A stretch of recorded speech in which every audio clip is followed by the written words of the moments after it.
morning. I'm Chaplain Kevin Hudson, the Deputy Commandant at the Chaplain Corps College. Thank you. My mom's in the audience today. Thank you very much. And I'm here with my esteemed colleague. So I'm Marine Flight Chief of Operations Division. And on behalf of the Commandant, Chaplain Regina Salmon, we're glad to come and share a couple of the exciting things that are happening at the Chaplain Corps College. And we're well aware we're the last briefers before the lunch break, so we're going to keep it short and simple for you this morning. If we can go to the next slide. One of the big things that has been accomplished this year is the conclusion of a multi-year and multi-iteration working group that was established several years ago to identify the competencies that the Chaplain Corps wanted to be taught in all of our courses. So they have just completed that work in June of this year, looking at all of our Chaplain Corps courses, identifying what is it that we want our chaplains and RAs to be trained in when they come through our courses. And then in June, what this last iteration of the group did was sit down and flesh those out down to the specific behaviors they want to be able to see when someone has gone through one of our courses. So if we can go to the next slide, I'll give you just one example. So, for example, they identified leadership as one of the competencies that we want to teach at the Chaplain Corps College, that we want our folks to be trained in. The sub-competencies specifically would be Chaplain Corps leadership. And then they fleshed that out and did a chart like this for every one of those competencies. So if someone comes through and is being trained at the basic level, what does that look like?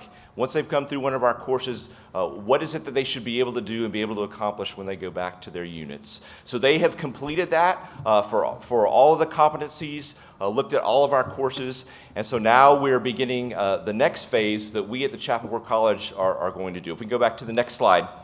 So the next task is to go through our curriculum and to revise all of that curriculum. So beginning in September of this year, September through December, our course director, Dr. Bill Nicholas, Dr. Nick as we refer to him, is sitting down with all the course directors for all 9 courses that we teach, and going through each specific lesson plan and aligning that with those competencies that have been identified. So it's going to be a completely different curriculum. We will roll that out beginning with the Basic Chaplain Corps Basic Chaplain Corps course in January 24. That will be the first class that we roll out with this new curriculum. And then as we go through the calendar year, each additional class that comes up, the Deputy Wing Chaplain class, the classes for the RAs, etc., will have that new curriculum in it. So it's an exciting time. If you've been through one of our courses in the last couple of years, what's going to happen this year is going to be a completely different experience for those coming through.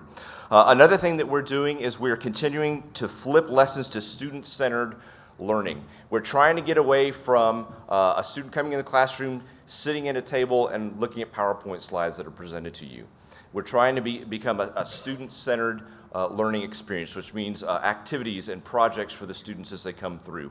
To enable that, all of our staff are going through a special training called ELITE, which stands for Enhanced Learning and Instructional Techniques Enrichment. This is going to give us the tools to be able to turn that classroom into more of an experiential concept rather than just, again, the PowerPoint and the lectures. So some of our staff have been through that training already. The rest of us are going through it in October, and that's going to give us those tools to make those changes. And then also scaffolding the courses. Again, what that means is we're going through, and again, we're looking at those competencies. We're making sure we've got the right level at the right course for the right student as they come through our course. We don't want to teach a basic concept at the senior chaplain course level or vice versa, teach something that's more advanced to our basic chaplain course. So we're making sure that we've got all of those in line the way that they're supposed to be. And then the final thing that we're doing is we are completing our analysis to identify the learning objectives for which the Chaplain Corps College is responsible. So for example, we want to make sure that what our chaplains get at OTS, what our RAs are getting at the apprentice course are not being repeated at our courses at the Chaplain Corps College, and vice versa, make sure that we're covering those things that they're not getting in those particular courses or others like it that we want to make sure they're getting as they come through our courses. So some exciting things happen in that area regarding our competencies. I'm going to throw it over to Sergeant Maynard to talk about some changes we've already made to the basic chaplain course. Yes, we have implemented a new feedback system. By taking just 30 seconds at the end of each block of instruction, we're able to pull 100% of the class and gain reliable and actionable feedback. In BCC, we have went to a static schedule, which provides great benefits. Those benefits include class start and end at each time of each day. Lunch is at the same time each day. CAF is now built into the schedule as well. And static schedule allows for scheduling with SMEs for the entire year. We added strong bonds to the curriculum as well. We have secured a contract for Speed of Trust, and so far I've taught 3 BCC classes, and 10 of our faculty members are T4T trained in that as well. Moving over to our technology that we use in the schoolhouse. Currently, we have VR 360 videos for BCC for ramp ceremonies as well as death notifications. We also use mixed reality for in the form of avatars for the wing chaplain course, superintendent course, as well as the deputy wing chaplain course.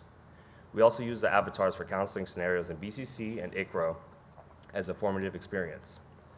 We have also secured a contract from Moth and Flame for FY24, giving us 2 AI-generated scenarios for BCC and ICRO.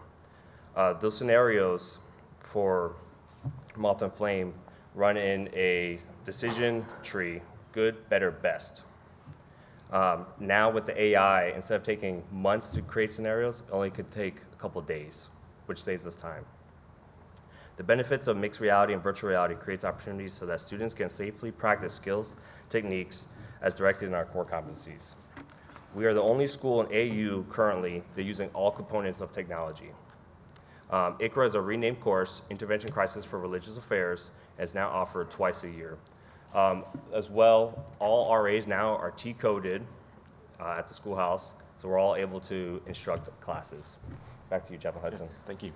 So again, we kept it short and simple for you this morning. We will be available the rest of the day. If you have any questions, feel free to grab one of us, and we'll be glad to answer the question for you. Thank you.